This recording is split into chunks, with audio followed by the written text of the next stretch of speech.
going on, guys? It's Friday, September 24th, and the MMA Junkie Twitter mailbag is back for the first time in a couple of weeks. It's been more than a couple of weeks, actually. Was on vacation in Hawaii, got to take my first vacation since 2020, so that was exciting.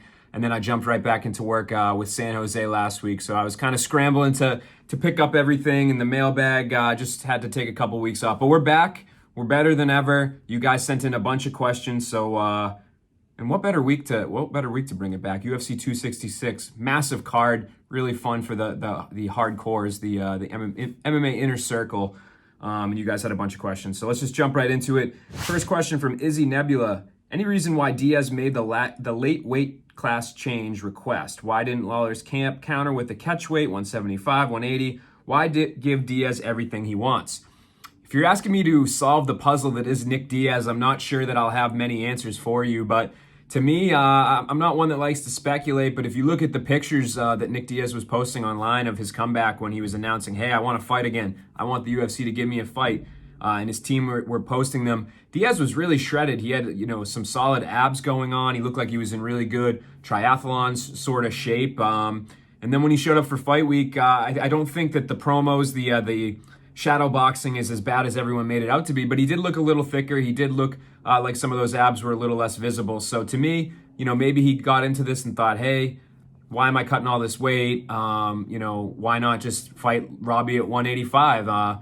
And from Robbie's perspective, I mean, maybe he worked out some sort of deal with the UFC to get paid behind the scenes a little bit more to take this fight at middleweight. I know him and Dana both said that they had to have a conversation when Robbie got back on the ground. Seemed like he was less for this idea than the other two parties involved. So hopefully he worked in at least some cash in that regard. And then why give Diaz everything he wants? I mean, man, look at his star power. You got 2 title fights on this weekend's card. The main event in particular is very legitimate. That is a big, legitimate, top-tier, elite-level fight. And everybody's talking about Nick Diaz, who has not fought for 6 years. So to me, that tells you why that the UFC is willing to go out of their way, especially where they've invested so much into this event with him, with the lead up, with the build up, with highlighting that he's on this card. For them to get to fight week, have him be there, be just like so close, and then have the rug pulled out where he doesn't want to fight at that weight. I think the UFC was just like, hey, you know what? Let's cut our losses. There's going to be weird stuff, but you get to kind of call the shots. And there's not many fighters that you can say that about. So shout out to Nick Diaz for being able to advocate for himself like that. Second question about UFC 266. Where does Valentina go with a win?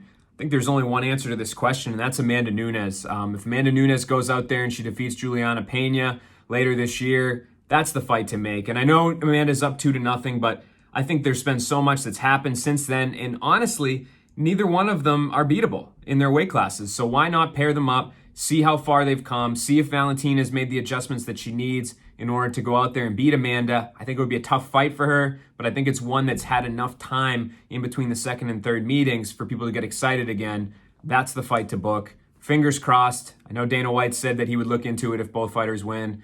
I kind of have an inkling that is going to be the next fight for Valentina Shevchenko. We got one from Chris Sturgill, who asked a question a while back. He said, can any of these guys ever compete with the top 30 ranked fighters in the world? He's talking about Contender Series. I enjoy watching it, but are there really contenders, or have those days passed? It's funny, right? Because I think the Contender Series has always targeted a certain demographic of fighters, which is guys that are on the build. They're developing, et cetera, et cetera. I think this season, though, has built the most legitimate roster of all of them, of all the past seasons. I think it's not just guys that are on the come up. Sure, there are some, but there are very established European, Russian stars on this show.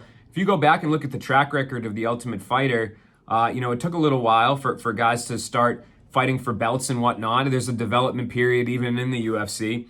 But I think we're starting to see some of the Contender Series fighters come to fruition in the UFC. I mean, look at Sean O'Malley. I know he was the guy that they like to hype, but he keeps winning, and I think he's going to be up there. There's a handful of other guys as well that are in the contenders. Jeff Neal's headlined a card.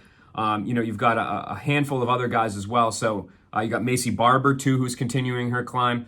So I think that, sure, these guys and girls are a little underdeveloped, but it's just going to take some time. And I think particularly out of this season with some of these European and Russian and Brazilian fighters, you're going to start to see more and more of the fighters get to that top tier level. So Until then, I'm looking forward to it. Got a big Contender Series lineup this summer. We got UFC 266 coming at you tomorrow night in Las Vegas. We will have Kenny Hathaway and John Morgan out there for that one. And until next time, guys, I appreciate everyone's support and enjoy the fights.